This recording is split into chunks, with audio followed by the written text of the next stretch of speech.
पूर्व मुख्यमंत्री उमा भारती का एक बार फिर से बेबाक अंदाज देखने को मिला। जब उन्होंने माइक थामा तो वो हर मुद्दे जैसे शराबबंदी हो या फिर प्रीतम सिंह लोधी का मुद्दा, इन सब पर उन्होंने खुलकर अपनी बात रखी। इसमें सबसे खास ये रहा कि शराबबंदी को लेकर वो यू टर्न लेती नजर आई और इस पर आर्थिक नीति की निर्भरता को कम करने की कहती दिखी। देखिए इसी पर एक खास रिपोर्ट। पूर्व सीएम उमा भारती का दिखा बेबाक अंदाज। शराबबंदी पर उमा भारती ने लिया यू टर्न। प्रीतम सिंह लोधी के मुद्दे पर कह दी बड़ी बात। लोधी को बताया भाजपा का एक सच्चा सेवक।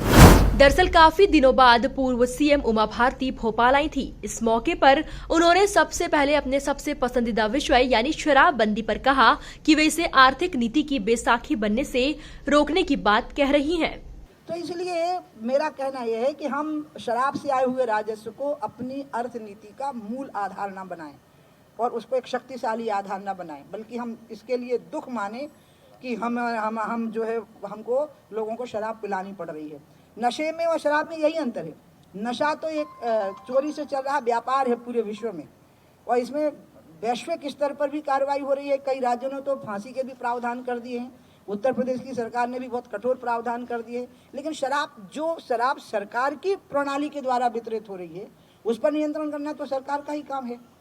और ये बात अंत में जब शिवराज जी ने मेरी बात बहुत से लोगों से हुई, जैसे मैंने नितिन जी से पूछा जब हम हैदराबाद की कार्य समिति में थे कि यातायात नियमों के लिए लिखा है कि शराब पी के गाड़ी चलाना मना है, तो जो हाथों में बैठ कर के शराब पी रहे हैं, जैसे आशिमा मॉल है, उसमें एक फ्लोर पर 300 लोग को पीने की सुविधा है, तो एक बार में 900 लोग पी रहे हैं, 3 फ्लोर हैं और वो पी के निकल रहे हैं वहाँ से।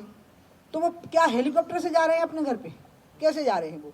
तो वो शराब पी के ही गाड़ी चला रहे हैं ना।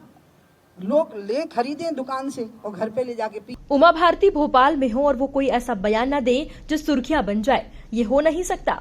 इसी तरह से एक बार फिर उन्होंने कहा कि दोषों की बात वो पार्टी के अंदर और गुणों की बात सार्वजनिक रूप से करती है।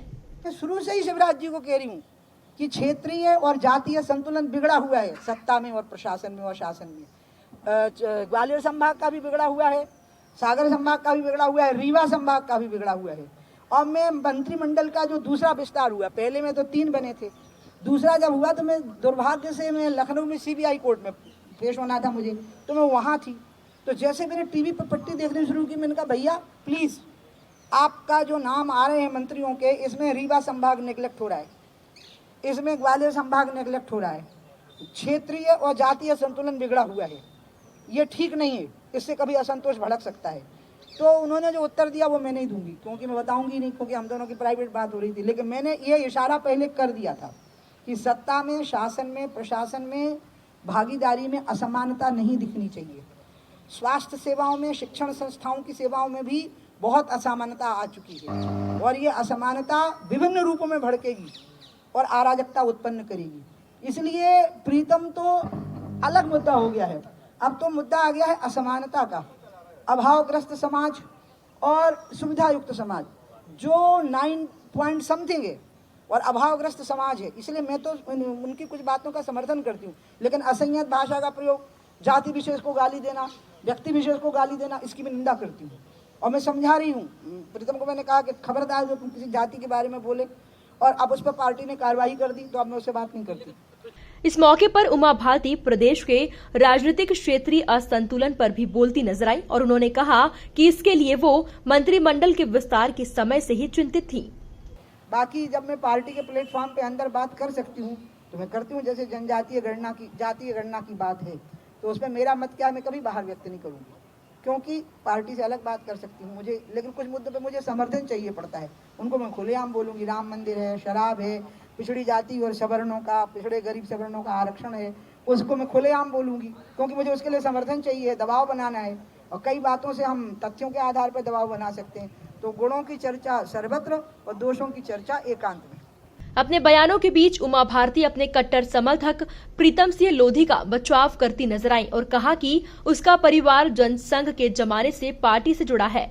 सवाल कर लिया, इसलिए मुझे इसका उत्तर देना बहुत जरूरी। हाँ, नहीं, मैं तो खुद ही इंतजार कर रही हूँ कि मैं, पहले मेरे मन में आया था मैं ट्वीट कर दूँ, तो मुझे लगा कि नहीं, कभी मौका आएगा, आपके सामने बैठी होंगी, मुझे थोड़ा सा समय दीजिएगा, क्योंकि इसका जवाब आप कितना दिखा पाते, मैंने कहा महत्वपूर्ण नहीं, मैं तो रिपोर्ट कार्ड दे रही हूँ, आपको पता होना चाहिए कि मैं क्या सोचती हूँ, तो आप जितना दिखा पाएंगे, लेकिन आपके मन के बैकग्राउंड में तो मेरी कही हुई बात निहित रहेगी ना, कहीं रिकॉर्डेड रहेगी।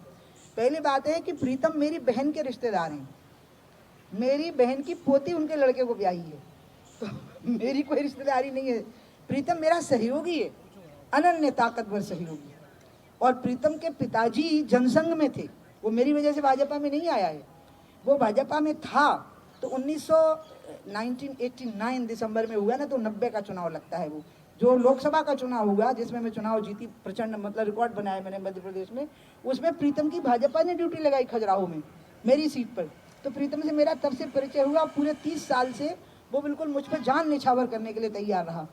और जब मैं भाजपा से अलग हुई तो वो अलग हो गया, जनशक्ति में आ गया, तब उस पर पूरे केस बने हैं, क्योंकि बहुत ताकतवर व्यक्ति है वो, और उससे उधर के जो सामंती वर्ग हैं ईर्ष्या करते थे।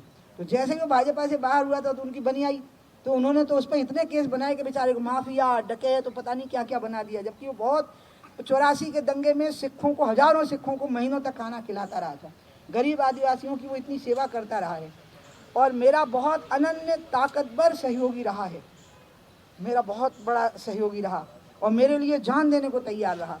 ये उसकी गलती थी कि उसने असंयत भाषा का प्रयोग किया, मुझे बिल्कुल अच्छा नहीं लगा। मैंने तुरंत उसको फ़ोन किया 1 मिनट में, जैसे ही वो वीडियो मैंने देखा, मैंने कहा प्रीतम तूने ये क्या कर दिया, तुमको क्या हो गया है, तुम ऐसी भाषा का प्रयोग क्यों किए, गलत बात है, तुरंत माफ़ी मांगो और यहाँ आओ, बीडी शर्मा जी से बात करो।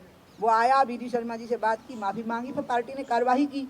तो मैंने समझाया कि देखो नूपुर शर्मा पर भी पार्टी ने कार्रवाई की है, तो ये मत कहो कि इसमें कोई भेदभाव है, नूपुर शर्मा है जिस पर कार्रवाई हुई है, उसको निकाला है पार्टी ने, तुम पर भी कार्रवाई हुई है, मैंने कहा, लेकिन तुम असंयत भाषा का प्रयोग करके ठीक नहीं किए। एक मुद्दा मुझे इस पर आगे दूसरी बात कहनी है, बहुत ज़रूरी है, क्योंकि I am getting a chance कि मैं अपनी बात कह दूँ।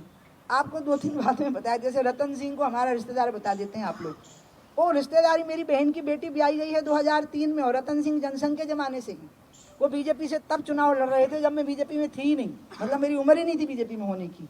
अब तो बहुत दिक्कत आ जाएगी।